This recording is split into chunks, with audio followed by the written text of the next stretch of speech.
Vous avez dit un jour dans une interview, si je chante, finalement, c'est pour me sentir utile. Vous avez vraiment besoin de vous sentir utile et vous pensez que vos chansons sont utiles? Elles me sont utiles à moi en tout cas déjà, parce que c'est un exutoire exceptionnel. Je veux dire, c'est-à-dire que c'est de ça que je parlais. Je parlais pas que d'argent ou de réussite sociale en disant que j'étais dans une situation privilégiée. Je vais avoir 32 ans dans 2 ou 3 jours ou 4 jours, je sais pas. Bon, le 5 février, et je dis ça pour qu'on m'envoie les cadeaux le jour qu'il faut.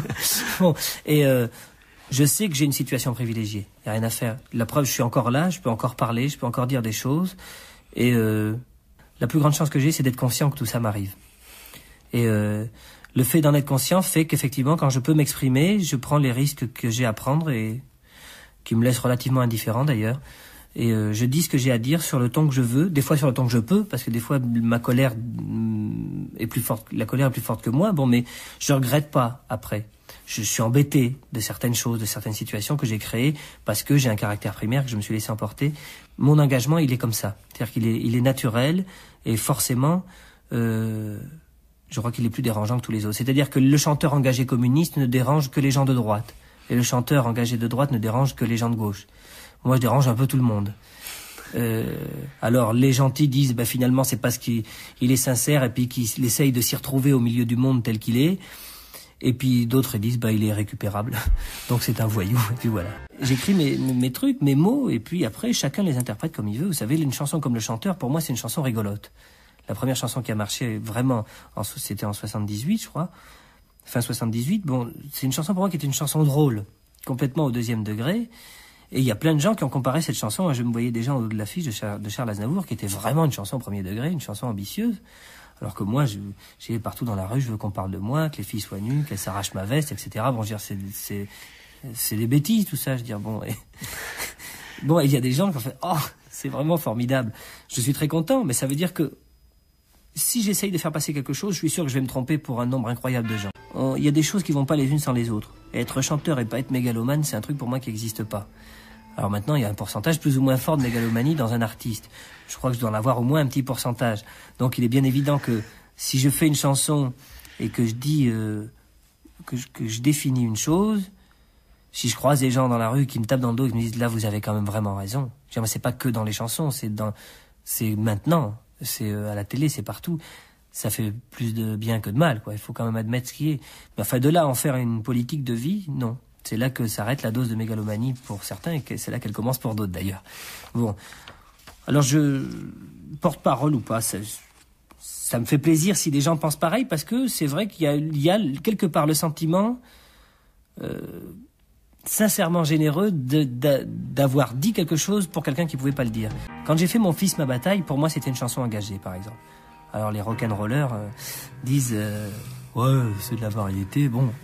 Non, je veux dire, dans les chansons anglo-saxonnes, il y a plein de thèmes comme ça qui sont abordés. Je crois que s'il y a bien un thème de la musique rock, c'est bien le problème d'un gars qui est avec un gosse et qui veut le garder. Le film Kramer contre Kramer a été le modèle de cette chanson. C'est à cause de ce film que j'ai fait cette chanson, je l'ai jamais caché. Et c'est un thème dur, quelque part. C'est un thème extrêmement dur. Bon, et un jour, en revenant de Toulouse, j'ai rencontré un monsieur dans un aéroport, monsieur qui avait un attaché équestre, très sérieux, avec des cheveux grisonnants, qui a passé tout le voyage à côté de moi. Bon, et on est descendu à l'aéroport d'Orly. Il m'a pas parlé de tout le voyage, il a rien osé me dire. Et juste au moment où on prenait nos valises pour se séparer, pour prendre le taxi, il m'a dit « Il faut que je vous dise que je suis en train de divorcer, que j'essaie de garder mon gosse et que la chanson que vous avez faite, ça donne de l'énergie. » Bon, alors, on a beau pas vouloir être porte-parole et s'en foutre, quand on rencontre un bonhomme qui vous dit ça, on se dit que quelque part, on est peut-être un petit peu utile. Daniel Balavoine, on retrouve dans votre dernier album vos chansons cris, vos chansons désarroi aussi, avec des textes qui sont peut-être encore un peu plus violents, un peu plus engagés que d'habitude. Vous êtes d'accord ? Violent, non. Je dirais un peu plus précis, moi. C'est-à-dire que j'essaye depuis un certain temps de cerner les choses qui sont dans ma tête. Et je crois qu'effectivement, plus on devient lucide, plus les choses sont précises. Et plus elles sont précises, plus elles sont dérangeantes. À cause peut-être du réalisme. Je crois qu'en fait, j'ai fait des chansons plus réalistes que d'habitude. Tout simplement parce que je fais l'effort chaque jour, malgré ma situation privilégiée d'artiste, qui a du succès, d'approcher de la réalité. Je crois que simplement l'écriture, en plus, est un système dans lequel on peut progresser. Et je crois que mon système d'écriture, qui est un système d'écriture, je parle pour les textes extrêmement spontanés, c'est-à-dire que je fais toujours les textes au dernier moment, font que je me retrouve face à la feuille, à être obligé de chanter les choses un certain nombre d'heures plus tard, qui oscille entre 3 et 5-6 heures, parce que sinon on payerait du studio d'enregistrement pour rien. Mais j'essaye de préserver la spontanéité en mettant moi-même le dos au mur, c'est-à-dire en me disant, bon, maintenant je peux plus reculer, il faut que je fasse les textes. Mais on peut parler de textes engagés? On peut parler de textes sentimentalement engagés. C'est-à-dire que moi, dès qu'on me dit texte engagé, je pense à des gens comme Jean Ferrat ou des gens comme ça.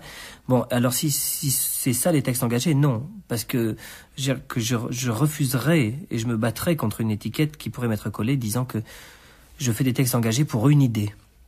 Je fais des textes engagés pour des sentiments, souvent divergents, parfois même paradoxaux, je veux dire contradictoires. Et ça me fait pas de souci. C'est justement grâce à cette spontanéité que j'essaie d'entretenir que j'assume. Je préfère à assumer des contradictions qu'à assumer une idéologie qu'on m'aurait inculquée et que je répéterais au fil des chansons inlassablement, ne serait-ce que pour vendre mes disques dans les comités d'entreprise de partis communistes, par exemple. Bon, alors je préfère changer d'avis, me contredire, être perturbé comme je le suis, avoir des colères, des moments doux, et essayer de rester comme je suis, de pas tomber justement dans ce qui pourrait faire que je tombe dans un système d'écriture soit révolutionnaire, soit de telle idéologie, de telle religion, quoi que ce soit.